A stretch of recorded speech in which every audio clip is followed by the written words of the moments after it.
Amen. Alors, bonjour, bienvenue à tous à ce culte conjoint de l'Église Centre-Vie Abondante avec l'Assemblée Vie Nouvelle de Beauce-Bellechasse et la Chapelle La Porte pour Kamouraska. Alors, ce matin, nous passons maintenant à la parole de Dieu, message de la parole de Dieu. Je vais vous inviter à tourner avec moi dans Apocalypse au chapitre 1. On va lire ensemble les versets 1 à 3. En passant, je veux vraiment remercier le Seigneur pour la présence du Saint-Esprit en nous, la présence du Saint-Esprit avec nous qui sait nous conduire dans toutes ses voies. Et merci Myriam de te laisser inspirer par le Saint-Esprit de Dieu dans le choix de tes chants. C'était évident pour moi ce matin. Alors, on lit ici dans Apocalypse, au chapitre 1, le verset 1 à 3. Révélation de Jésus-Christ.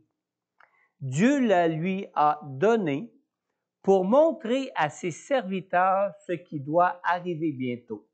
Et l'a fait connaître en envoyant son ange à son serviteur Jean. Celui-ci l'a attesté. Tout ce qu'il a vu est la parole de Dieu et le témoignage de Jésus-Christ. Heureux celui qui lit et ceux qui écoutent les paroles de la prophétie et gardent ce qui s'y trouve écrit, car le moment est proche. J'ai intitulé ce message « La parole de Dieu » ce matin, que je crois vraiment avoir reçu de la personne du Saint-Esprit pour nous, en tant que son Église ici-bas ce matin. J'ai intitulé ce message « Bientôt ». Un simple mot, « Bientôt ». On vient de lire dans Apocalypse au chapitre 1, dans la première partie du verset 1, « Révélation de Jésus-Christ ». Dieu la lui a donnée pour montrer à ses serviteurs ce qui doit arriver bientôt. Alors, prenons le temps de prier ce matin. Seigneur, notre Dieu, Seigneur, merci pour ta présence avec chacun de nous. Et merci, comme tu nous l'as indiqué durant ce temps de louange, Seigneur Dieu, à travers un des participants, Seigneur Dieu, que tu es présent avec chacun de nous, que tu es là présent dans nos vies, Seigneur Dieu, et que nous n'avons à nous inquiéter de rien, Seigneur, car toi, tu marches avec nous et toi-même, tu nous as dit dans ta parole, Seigneur, tu nous dis dans ta parole que tu es avec nous jusqu'à la fin du monde et que tout pouvoir t'a été donné sur cette terre, dans cette vie, dans ce monde, Seigneur. Merci d'être le Dieu que tu es, Seigneur. Et Seigneur, je veux te prier pour ce partage de ta parole particulièrement ce matin, Seigneur. Je veux te prier, Seigneur Dieu Tout-Puissant, que tu nous donnes encore ce matin, dans ta grâce, Seigneur, d'être loin de ton esprit. Non seulement moi comme serviteur pour apporter ta parole ce matin, mais tous ceux qui vont écouter cette parole ce matin.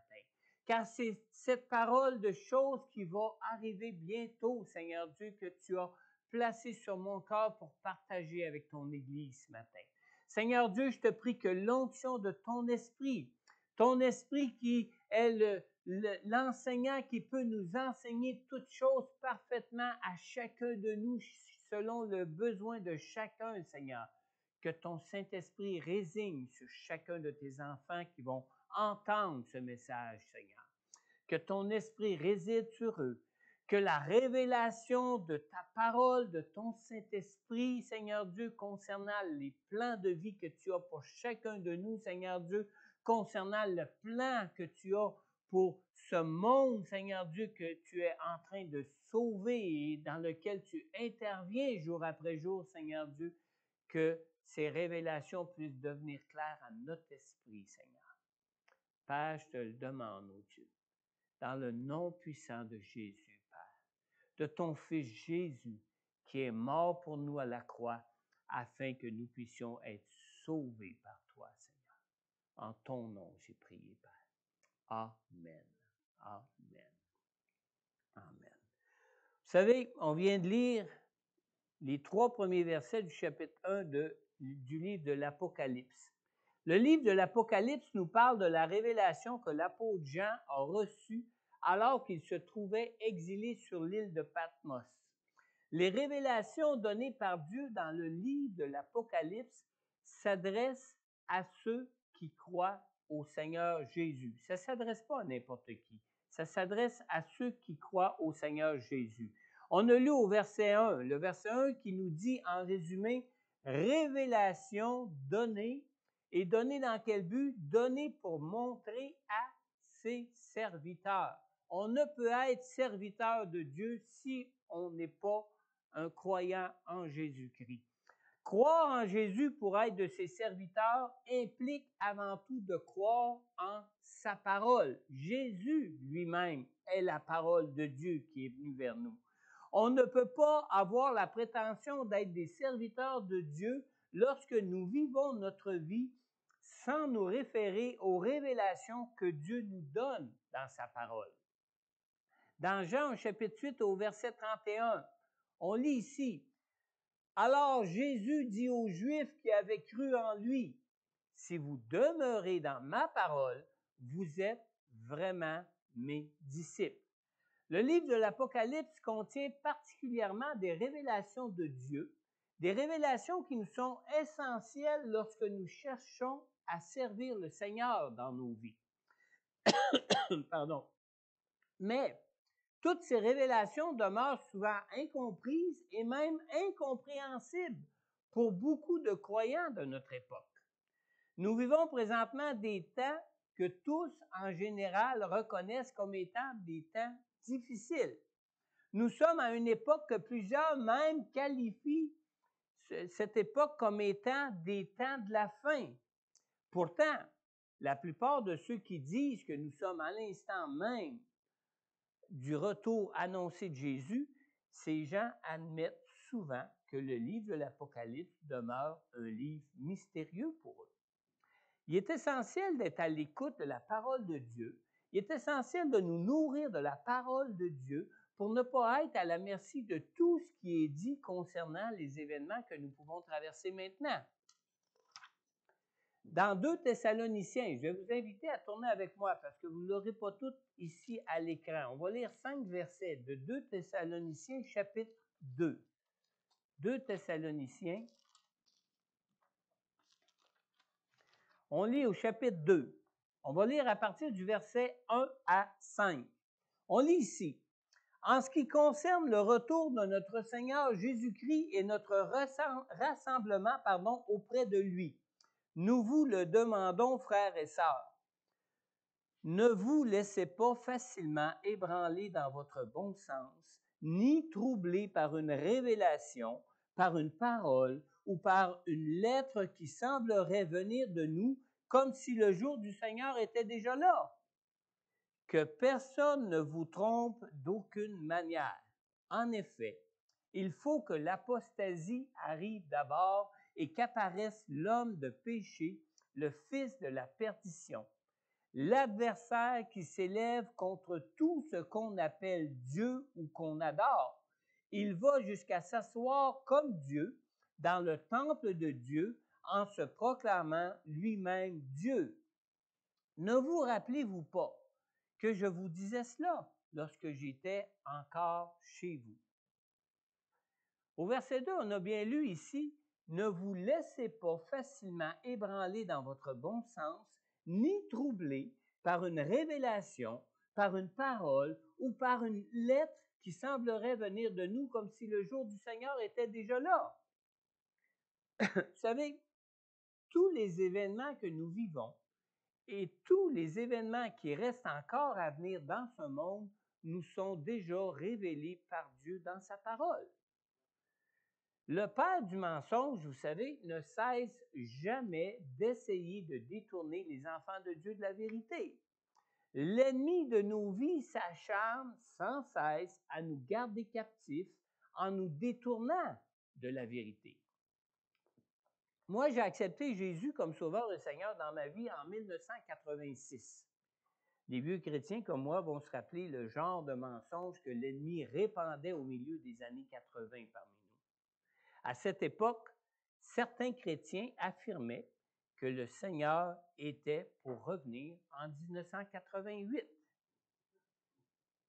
Oui, J'avais entre autres entendu dans une prédication que la Bible disait que nous ne pouvons pas savoir ni le jour ni l'heure que le Seigneur reviendrait, mais que par contre, que nous pouvions savoir l'année qu'il reviendrait.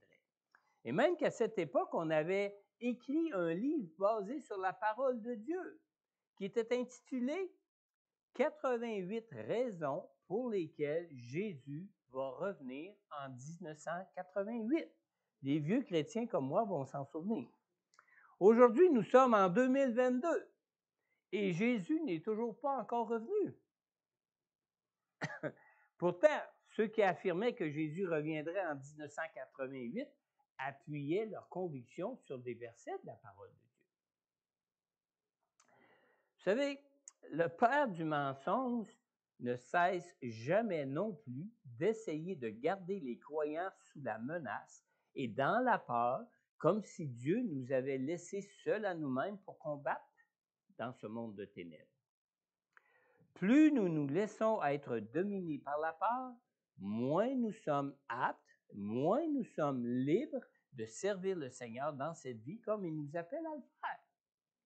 En 1999, plusieurs croyants qui étaient influencés par des informations plus ou moins réalistes ont suivi un mouvement de crainte qui s'était généralisé un peu partout, qu'on a appelé au Québec le bug de l'an 2000. Hein? La plupart d'entre nous maintenant se souviennent de ça. C'est moins vieux que le jour de ma conversion. On avait peur de ne plus pouvoir retirer notre argent de nos comptes bancaires. On craignait une crise alimentaire. On craignait une panne de courant généralisée qui risquait peut-être de s'éterniser, de devenir interminable. On craignait que rien ne puisse plus tourner rond dans le monde pour des mois durant. C'était la crainte qui existait à ce moment-là de passer ce qu'on a appelé le bug de l'an 2000. Mais au matin du 1er janvier 2000, à part certains petits problèmes avec la programmation de quelques minuteries de certains ordinateurs ou de certaines horloges, le soleil s'est levé à l'heure prévue comme à l'habitude. Amen. Amen. Toutes les craintes et toutes les peurs qui étaient anticipées sont disparues comme par enchantement. Tous les efforts qui avaient été déployés par ceux qui craignaient le pire se sont avérés inutiles et du temps perdu. Pourtant, Dieu nous disait bien, même à cette époque, dans sa parole, dans Ésaïe au chapitre 41, dans la deuxième partie du verset 9 et le verset 10, Dieu nous disait bien, « Tu es mon serviteur. Je t'ai choisi et ne te rejette pas. N'aie pas peur, car je suis moi-même avec toi. Ne promène pas des regards inquiets, car je suis ton Dieu, je te fortifie, je viens à ton secours, je te soutiens par ma main droite, la main de la justice. » Vous ne trouvez pas que ça ne va pas bien avec la parole qui nous a été partagée par un frère ou une sœur tantôt sur Zoom, qu'elle a reçu ou qu'il a reçu durant notre temps de louange? Dieu est bien avec nous. Dieu est bien vivant. Dieu est bien présent dans nos vies pour agir et pour intervenir pour nous. On ne peut penser être des croyants qui servent à la gloire de Dieu sans demeurer dans la parole de Dieu qui est la vérité. Tournez maintenant avec moi dans 2 Pierre. On va le lire aussi dans nos Bibles parce que vous ne l'aurez pas tout à l'écran. 2 Pierre, deuxième épître de Pierre, au chapitre 3.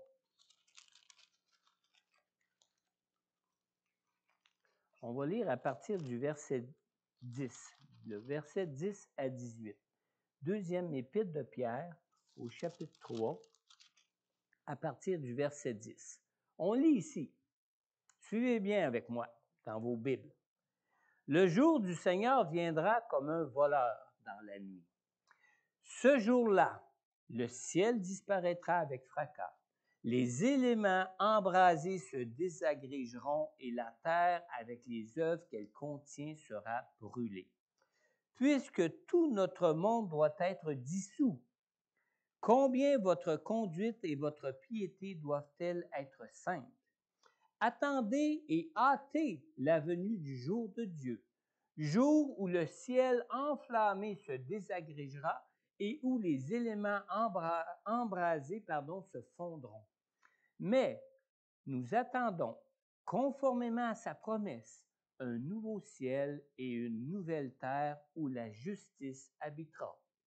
C'est pourquoi, bien-aimés, dans cette attente, faites tous vos efforts pour qu'il vous trouve sans tache et irréprochable dans la paix. Considérez bien que la patience de notre Seigneur est votre salut. Notre bien-aimé frère Paul vous l'a aussi écrit, conformément à la sagesse qui lui a été donnée. C'est ce qu'il fait dans toutes les lettres où il parle de ces choses. Il s'y trouve, certes, des points difficiles à comprendre, et les personnes ignorantes et mal affermies en tordent le sens, comme elles le font des autres Écritures pour leur propre ruine. Bien-aimés, vous voilà avertis. Tenez-vous donc sur vos gardes de peur qu'entraînés par l'égarement des impies, vous ne perdiez la ferme position qui est la vôtre. Mais grandissez dans la grâce et dans la connaissance de notre Seigneur et Sauveur Jésus-Christ. À lui soit la gloire maintenant et pour l'éternité. Amen. Amen. On vient de lire ici au verset 16. Il s'y trouve certes des points difficiles à comprendre, et les personnes ignorantes et mal affermies en tordent le sens, comme elles le font des autres Écritures pour leur propre ruine. Alors, on lit bien ici que les personnes ignorantes et mal affermies en tordent le sens. La seule chose qui peut nous garder ignorants quand on est un croyant en Jésus-Christ, c'est de notre propre manque de nous nourrir de la parole de Dieu elle-même qui, elle, nous conduit et nous révèle dans toutes les choses que nous pouvons vivre dans nos vies présentement. Il y a une nouvelle série d'études sur la fin des temps qu'on vient tout juste de commencer avec Pasteur Corneille. Et en tant que pasteur, je crois qu'il est important que tous suivent cette série d'études. Le Seigneur a donné des ministères à son Église justement pour que tous soient enseignés et affermis dans sa parole. Affermis dans sa parole, pourquoi? Parce que sa parole nous conduit dans toutes ces choses. Sa parole est déjà toute révélée dans tout ce qui concerne ces choses. Pour ma part, moi, en tant que pasteur, Dieu voulant, je vais vous apporter une série de prédications de la parole de Dieu quand ce sera mon tour de prêcher sur le livre de l'Apocalypse qui nous révèle des événements à venir concernant l'accomplissement de toutes choses. Alors, je vous encourage vraiment à vous fortifier dans votre foi, à vous nourrir de la parole de Dieu, afin que vous puissiez vivre en paix, même au milieu de ces événements qui, pour certains, sont vraiment des événements qui sont difficiles à vivre. Dans l'Apocalypse, le déroulement des choses qui doivent arriver bientôt sont révélés dans des visions qui sont symboliques. Dr. Arnold Fruchtenbaum, excusez, moi je suis pas du tout de cette langue. Dr. Arnold Fruchtenbaum, dans son livre, son commentaire sur l'Apocalypse qui est intitulé Sur les traces du Messie, Dr. Arnold Fruchtenbaum dit que malgré la présence de symboles, la Bible explique elle-même la signification de ces symboles par une affirmation directe ou par l'utilisation de ces mêmes symboles dans un autre contexte. Alors, si on peut prétendre que le livre de l'Apocalypse est incompréhensible, c'est qu'on n'a pas pris connaissance de toute la parole de Dieu. Parce que toute la parole de Dieu s'explique par elle-même. La compréhension des nombreux symboles que l'on trouve dans l'Apocalypse n'est révélée finalement qu'à ceux qui étudient la parole de Dieu. Si on ne prend pas le temps de la lire, si on ne prend pas le temps d'être à son écoute, si on ne prend pas le temps de l'étudier, ben, on a l'impression qu'elle demeure incompréhensible. Et les révélations, il est important de faire Alors, les révélations de l'Apocalypse demeurent incompréhensibles à ceux qui ne se nourrissent pas suffisamment de la parole de Dieu. Il est important de faire une bonne utilisation des symboles qui nous révèlent ce que Dieu veut que nous sachions concernant nos vies dans ce monde. Et une mauvaise utilisation de ces symboles ne peut pas conduire à ce qui est vrai. C'est impossible. Mais va nous conduire plutôt, si on fait une mauvaise utilisation de ces symboles, va nous conduire plutôt à l'erreur et à des faussetés. Dans Jean, au chapitre 8, au verset 31, nous avons lu tantôt au début que Jésus il a dit aux Juifs qui avaient cru en lui, « Si vous demeurez dans ma parole, vous êtes vraiment mes disciples. » Mais dans le verset suivant, Jésus nous en donne aussi toute l'importance de demeurer dans sa parole.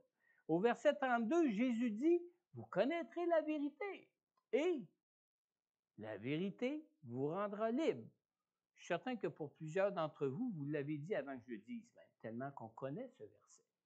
Mais c'est la vérité qui nous rend libres. Même si nous lisons la parole de Dieu au point même de la citer par cœur, elle ne peut nous conduire dans toute la vérité si nous en avons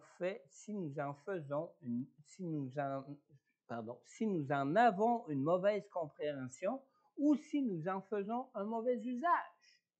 Alors, ce n'est pas juste une question de la lire, mais c'est une question de l'écouter, c'est une question de l'étudier afin d'en faire un bon usage. Le but des révélations de Dieu que nous avons dans toute la Bible n'est même pas de nous permettre de comprendre tout ce qui peut se passer dans nos vies ou tout ce qui est en train de se tramer dans ce monde. Ce n'est même pas le but des révélations de la parole de Dieu. Beaucoup de choses qui nous arrivent dans ce monde nous laissent souvent confus et perplexes. Même si nous sommes des serviteurs de Dieu et même si nous nous gardons dans sa parole, il y a beaucoup de choses qui nous laissent encore souvent confus et perplexes. Mais face à tous ces événements que nous vivons, qui nous sont incompréhensibles, Dieu nous appelle à quoi? Il nous appelle à marcher par la foi dans tout ça. Nous appelle à lui faire confiance dans tout ça et non pas à tout comprendre ce qui peut se passer pour demeurer dans la paix et dans la confiance en Dieu. Amen. Alors, le but pour lequel Dieu nous donne ces révélations dans sa parole, c'est de nous rendre libres des faussetés par lesquelles le diable cherche à nous garder dans la peur, dans cette vie, dans ce monde. Une révélation de Dieu qui est mal comprise ou mal utilisée n'a aucune puissance pour nous rendre libres des ténèbres qui règnent sur ce monde. Dans 2 Corinthiens 13 au verset 8, je pense que j'ai même cité ce verset dans ma dernière prédication. On lit ici, « En effet, nous n'avons pas de puissance contre la vérité. Nous n'en avons que pour la vérité. » Et là, toute l'importance d'être bien ancré dans la vérité des révélations de la parole de Dieu. Pour que nos vies servent à la gloire de Dieu, il nous faut avant tout nous tenir dans la vérité. Vous savez, cette semaine, j'ai participé à une rencontre de pasteurs où on a parlé des restrictions liées au COVID qui nous sont présentement imposées par nos autorités gouvernementales. Puis c'est normal qu'on en parle ensemble comme pasteurs parce que dans bien des situations, c'est jamais très clair, toutes ces restrictions-là. D'un côté, on a soulevé le fait que la parole de Dieu nous demande de nous soumettre aux autorités civiles que Dieu a instituées sur ce monde. Et ça, on sait tous que la parole de Dieu nous dit de nous soumettre aux autorités que Dieu a instituées sur nous soumettre à nos gouvernements. Mais d'un autre côté, on a aussi soulevé le fait que la promesse faite par le gouvernement de ne pas imposer le passeport vaccinal pour les églises n'avait pas été respectée.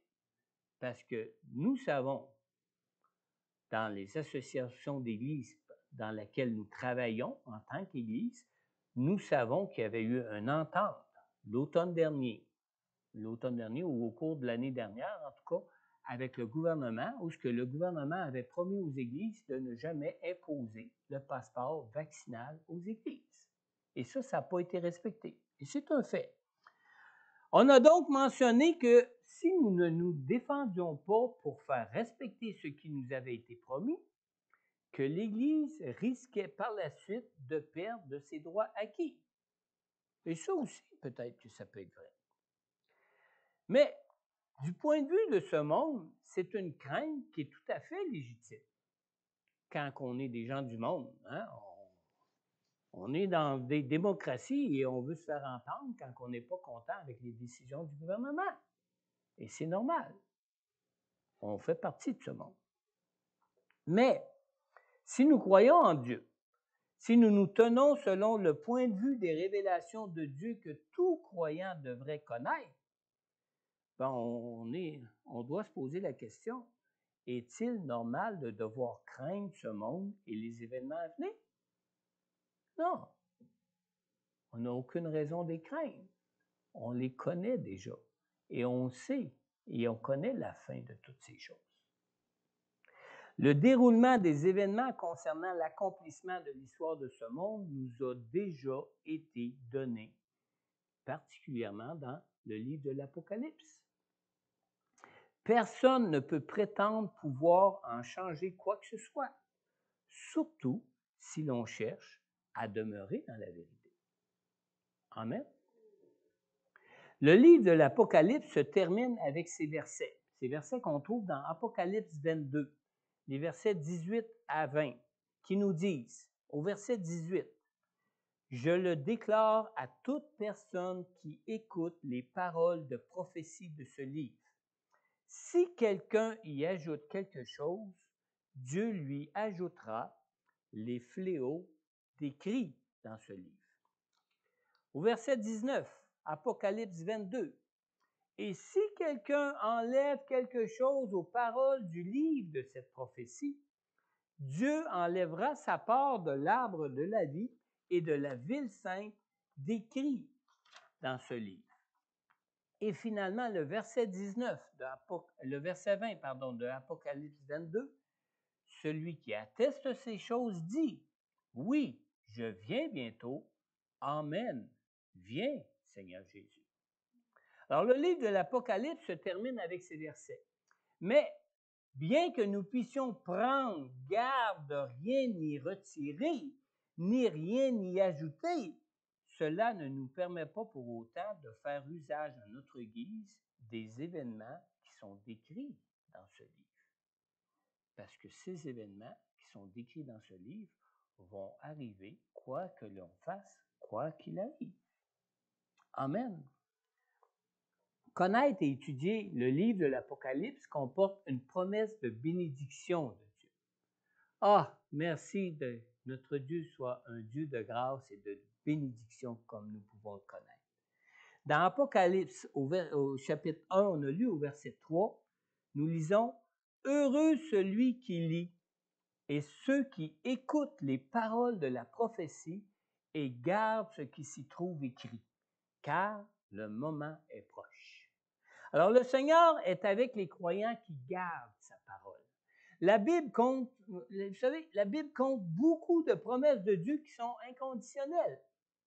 On trouve dans la Bible des promesses qui nous apportent la bénédiction simplement par le fait qu'on est des croyants, simplement par le fait d'être un croyant, par le fait qu'on croit en Dieu. Simple fait qu'on croit en Dieu, automatiquement, on bénéficie des promesses de Dieu inconditionnellement. Par contre, nous avons aussi dans la Bible d'autres promesses de bénédiction qui sont toutefois des promesses qui sont conditionnelles, comme celle qui est faite à celui qui étudie le livre de l'Apocalypse. Le livre de l'Apocalypse est le seul livre de la Bible qui promet une bénédiction à celui qui l'étudie. Pourtant, beaucoup de croyants le trouvent incompréhensible. La promesse de bénédiction est donnée en raison de 3 conditions à remplir. Premièrement, de lire les paroles de ce livre. Deuxièmement, d'écouter ce que les paroles de ce livre disent. Et troisièmement, de garder les paroles de ce livre. Dans l'Apocalypse, vous savez, il y a 7 béatitudes qui sont prononcées, c'est-à-dire 7 expressions de bonheur qui commencent par le mot « heureux ». John Alexander, dans son commentaire, lui, sur l'Apocalypse, il dit ceci concernant ces béatitudes, concernant ces conditions de bénédiction que nous avons pour lire ce livre, pour étudier ce livre. Il dit ceci, il dit, avec l'Apocalypse, tout le conseil de Dieu est dévoilé, consigné par écrit. Celui qui en prend connaissance en est heureux. Littéralement, il est béni. Alors, c'est important de lire, d'être à l'écoute et de chercher à étudier pour bien comprendre tout ce qui nous est révélé dans ce livre. Et la personne qui le fait en est bénie. C'est un peu comme une sorte de défi qui est lancé à ceux qui sont prêts à faire des efforts, les efforts nécessaires pour connaître la révélation que le Seigneur nous donne dans ce livre. Cette promesse de bénédiction oblige donc le croyant à étudier le livre de l'Apocalypse. Un croyant qui, sous prétexte que le livre serait incompréhensible, se refuse de lire ce livre, il s'exclut lui-même des bénédictions que Dieu promet à ceux à qui ce livre est destiné. Aussi simplement que ça. S'il refuse à le lire, c'est tout comme s'il possédait une Bible qui serait incomplète. Une Bible avec un livre en moins. Tous les livres de la parole de Dieu sont essentiels pour bénéficier de toutes les bénédictions que Dieu a dans son plan de vie pour nous. Il nous arrive souvent de lire des passages de la Bible même sans vraiment être à l'écoute de ce que ces passages nous disent. Vous savez, j'avais un ami chrétien qui ne croyait pas au baptême du Saint-Esprit comme le livre des Actes nous en parle. Ça, c'est au tout début de ma vie chrétienne. Je n'étais même pas encore baptisé du Saint-Esprit. Mais j'avais cet ami chrétien qui ne croyait pas, lui, au baptême du Saint-Esprit comme le livre des Actes nous en parle. On lui avait appris que la personne du Saint-Esprit venait habiter en nous au moment de notre nouvelle naissance, puis que ça s'arrêtait là. Quand je lui ai dit que le livre des Actes parlait de la plénitude du Saint-Esprit, comme d'une expérience qui était différente de la nouvelle naissance, je l'ai invité à bien relire ce que le livre des Actes en disait. Et effectivement, il a bien relu ce que le livre des Actes en disait. Et après avoir relu attentivement le livre des Actes, mon ami a reçu de Dieu la bénédiction de faire l'expérience du baptême dans le Saint-Esprit tel que le livre des Actes en parle. Amen. Et mon ami m'a dit qu'auparavant, comme pour les autres livres de la Bible, il lisait le livre des Actes à peu près une fois par année, mais que jamais il n'avait été à l'écoute de ce que le livre nous rapporte.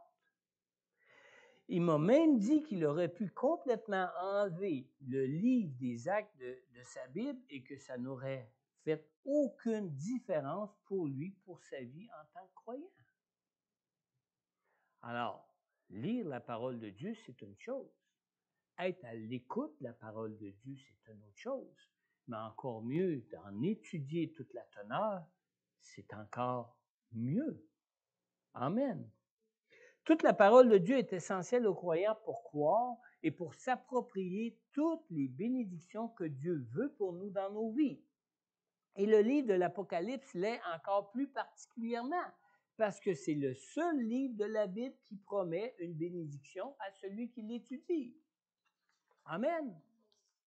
La bénédiction de Dieu n'est pas seulement promise à ceux qui lisent et qui écoutent le livre de l'Apocalypse, mais aussi à ceux qui gardent les choses qui y sont écrites.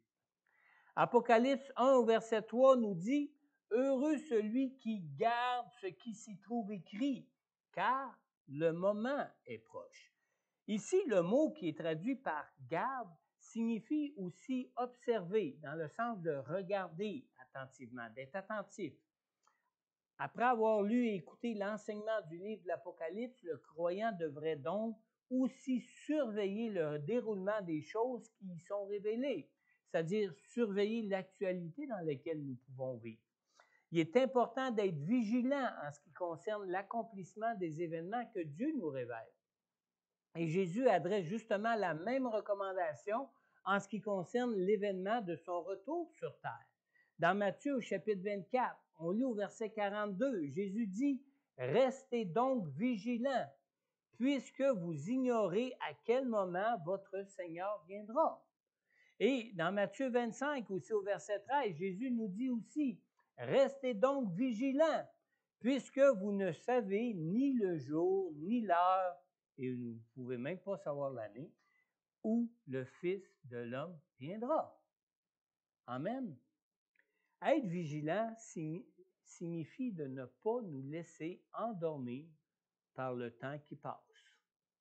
Je me souviens quand j'étais jeune, puis qu'on me faisait garder chez ma grand-maman, je m'assisais dans la chaise berçante dans l'après-midi, puis j'entendais l'horloge qui faisait tic-tac, tic-tac, tic-tac. Et vous savez qu'un tic-tac régulier comme ça, c'est un peu comme les événements qui se passent dans ce monde où que tout va mal et tout va toujours mal et continue d'aller mal, au point qu'à un moment donné, on oublie où ce qu'on se trouve et on finit par s'endormir. N'est-ce pas? Être vigilant signifie de ne pas nous laisser endormir par le temps qui passe. Quand nous lisons que le temps est proche et que ces révélations sont ce qui doit arriver bientôt, comme on lit au verset 3 et au verset 1 de Apocalypse 1, le mot bientôt signifie promptement ou sous peu. Alors même si on est 2000 ans après Jésus-Christ, même si déjà du temps de l'apôtre Jean et de l'apôtre Paul, on disait Jésus revient bientôt, même s'il n'est pas encore revenu, ça ne veut pas dire qu'il n'est pas à la porte pour revenir. Parce que le moment où il va être de retour, ça va être comme au temps de Noé, comme la parole de Dieu nous dit, comme Jésus nous affirme, même dans Matthieu 24, ça va être comme au temps de Noé, où les gens étaient tellement affairés à toutes les choses de leur vie qu'ils ne regardaient pas les choses qui pouvaient leur arriver du ciel. Amen. Amen.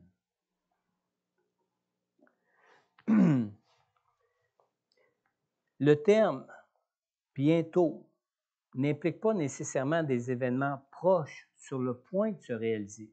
Le terme parle plutôt d'un dénouement qui va être rapide des événements qui se réaliseront au moment que Dieu a déjà fixé. Quand l'eau a commencé à tomber au temps de Noé, la porte de l'arche est fermée. Et ceux qui ne croyaient pas que le déluge arriverait tel qu'annoncé,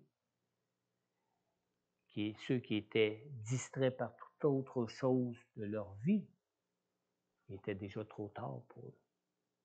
Amen.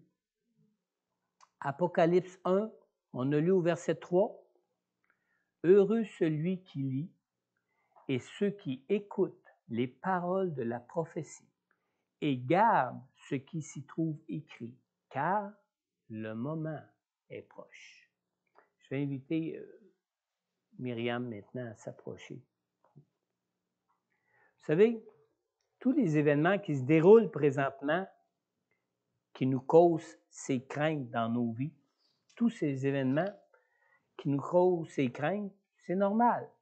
Nous avons des craintes, nous avons des peurs parce que nous n'avons aucun contrôle sur toutes ces choses. Mais Dieu, lui, a vu d'avance toutes ces choses. Et dans sa grâce pour nous, il en a même déterminé la fin. Amen. Dans Jean 3,16, on lit « En effet, Dieu a tant aimé le monde qu'il a donné son Fils unique afin que quiconque croit en lui ne périsse pas, mais ait la vie éternelle. » Dieu ne nous a pas donné de naître dans ce monde pour nous y abandonner, mais il nous a donné de naître à cette vie pour nous en donner la vie et la vie en abondance. Et c'est la raison pour laquelle, dans son amour pour nous, Jésus est venu dans ce monde. Malgré les ténèbres qui y règnent encore, Jésus est venu pour nous apporter la lumière afin de nous rendre libres, libres de ce monde, d'être libres dans ce monde. Et non seulement Jésus est déjà venu afin de nous réconcilier avec Dieu ou de réconcilier avec Dieu ceux qui désirent connaître une toute autre vie que celle que nous pouvons connaître maintenant dans ce monde, mais Jésus reviendra bientôt. Et quand il va revenir pour rétablir le règne de Dieu dans ce monde et pour rétablir toutes choses de façon à ce que nous puissions avoir la vie, connaître la vie et une vie en abondance. Alors ce matin, je veux t'inviter à recevoir le salut que Dieu veut pour toi, pour ta vie. Dans son amour pour toi, Dieu, dans sa grâce, t'offre une toute nouvelle vie pour toi maintenant avec Jésus dans ton cœur. Dieu t'offre non seulement un pardon gratuit pour tes péchés, mais il t'offre aussi de connaître une toute nouvelle liberté face à ce monde et face à toute l'oppression que l'on peut éprouver dans ce monde. Jésus est venu payer pour toi le prix pour te racheter de tes péchés, mais il est aussi venu pour te rendre libre de toutes les craintes que tu peux éprouver dans ce monde qui courbe sous la puissance des ténèbres. Alors, si tu veux recevoir Jésus comme Sauveur et Seigneur de ta vie ce matin, je t'invite simplement à adresser cette prière au Seigneur avec moi. Père céleste, je crois en ton amour pour moi et je crois que tu as envoyé ton Fils Jésus pour que je sois sauvé et purifié de tout péché.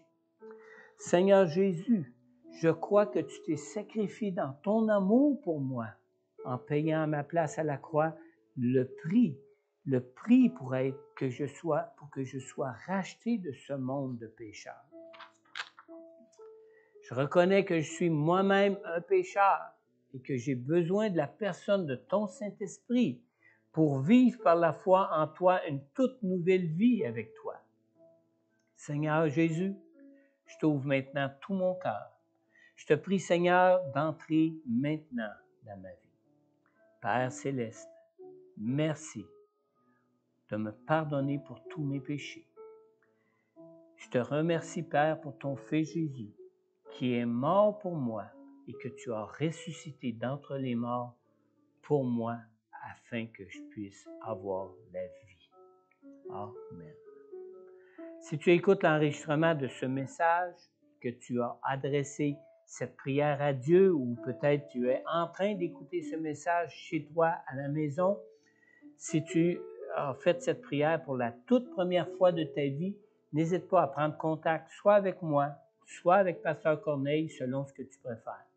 Nous pourrons en retour prier pour toi personnellement et répondre à toutes tes questions sur Jésus et sur tout ce qui peut concerner son plan de salut pour ta vie. Aussi, si tu es peut-être de ceux ou de celles qui avaient déjà fait cette prière auparavant dans votre vie, mais que vous ressentez ce matin un désir de vous affermir dans les révélations de sa parole pour ta vie, bien moi, je veux que tu saches que c'est Dieu qui te touche maintenant. La parole de Dieu nous dit dans Philippiens au chapitre 2 au verset 13, en effet, c'est Dieu qui produit en vous le vouloir et le faire pour son projet bienveillant. Alors, ne résiste pas ce matin à son appel d'être un serviteur de Dieu dans ta vie. Je t'invite à prendre un temps de prière avec le Seigneur pour lui parler de ce désir qui monte en toi, que tu sais maintenant qui vient de lui, qui vient de Dieu. Alors, je t'invite aussi à prendre contact, soit avec moi ou soit avec Pasteur Corneille, pour que l'on puisse aussi prier avec toi. Nous allons maintenant terminer ensemble ce temps dans un chant de louange, un chant d'adoration, dans la présence de Dieu ce matin, où ce que je t'invite durant ce temps vraiment d'adresser vraiment le cœur, ce qu'il y a dans ton cœur, adresse-le en prière maintenant à Dieu. Que tu sois celui qui vient de inviter Jésus à venir dans ton cœur, ou que tu sois de celui qui sent ce désir de vraiment te rapprocher de Dieu pour ta vie. Et tout de suite après, je reviendrai pour terminer ce temps ce temps de culte, d'adoration, de louange, de partage de la parole, de le terminer en prière avec toi, que nous adresserons à Dieu. Amen. Attire-moi à toi.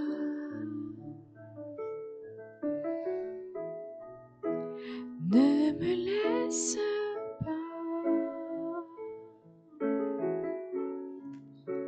Je veux tout abandonner et restaurer notre amitié. Tu es mon désir. Je ne veux que toi. Rien ne peut te remplacer. Dans tes bras je suis rassurée.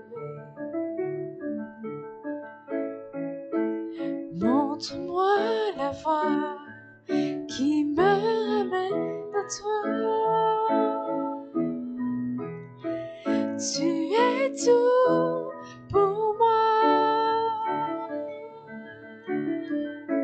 Sans toi, je ne peux vivre. Tu es tout pour moi. Garde-moi près de toi. Attire-moi à toi. Attire-moi à toi. Oh, ne me laisse pas. Je veux tout abandonner et restaurer notre amitié.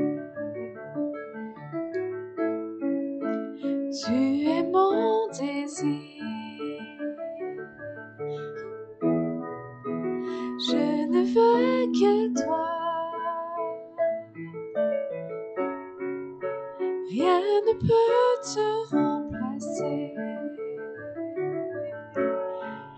Dans tes bras je suis rassurée.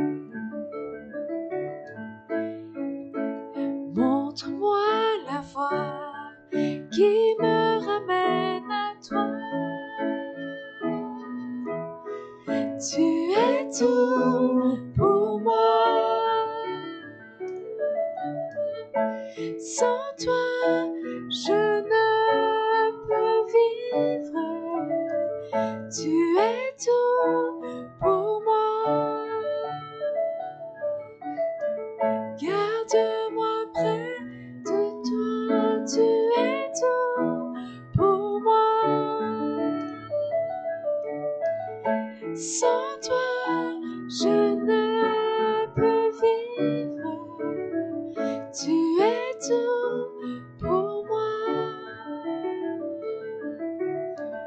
Garde-moi près de toi.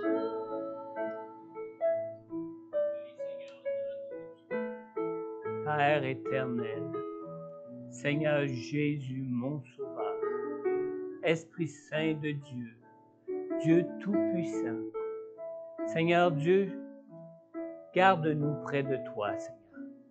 Merci de nous avoir donné, Père, ta parole en Jésus, Seigneur. Merci de nous donner, Seigneur, toutes les révélations que nous avons besoin de toi pour être gardés en toi, pour être gardés par toi, par ta parole, Seigneur, dans nos vies ici-bas, Seigneur. Donne-nous cette grâce, Seigneur Dieu, d'être à ton écoute, Seigneur. Donne-nous cette grâce, Seigneur Dieu, de nous nourrir de ta parole, Seigneur Dieu, qui est sûre, qui est certaine, qui est la vérité et qui va demeurer éternellement, Seigneur. Et Seigneur, merci. Merci pour ta présence, pour la personne du Saint-Esprit, Seigneur Dieu, que tu nous donnes pour nous accompagner ici-bas. Merci, Seigneur Jésus, d'être avec nous jusqu'à la fin du monde, quelle que soit la situation ou les événements qui peuvent encore arriver, Seigneur. Mais donne-nous la grâce, Seigneur, Donne-nous cette grâce, ce désir de garder ta parole, de rester, Seigneur Dieu, vigilant face à tout ce que tu nous annonces, Seigneur, pour qu'on puisse être gardé en toi, Seigneur Dieu, et gardé dans ta paix et être dirigé par toi jusqu'au jour où tu nous prendras avec toi, Seigneur. Dans le nom puissant de Jésus, Père, j'ai prié. Amen. Amen. Que Dieu vous comble là où vous vous trouvez, dans vos maisons, et que Dieu vous comble de sa parole, de sa révélation pour vous, qui vous donne cette soif de sa parole et qui vous donne cette soif de la présence et de la plénitude du Saint-Esprit en vous, qui peut vous enseigner toutes choses et vous conduire dans tous ses plans de vie pour vous. Amen. On vous donne rendez-vous pour dimanche prochain. Pasteur Corneille sera là pour vous apporter la parole de Dieu pour dimanche prochain. Et Carl et France seront là aussi pour nous conduire dans la louange et l'adoration à notre Dieu. Amen. Dieu vous bénisse. Bonne semaine. Dieu vous garde.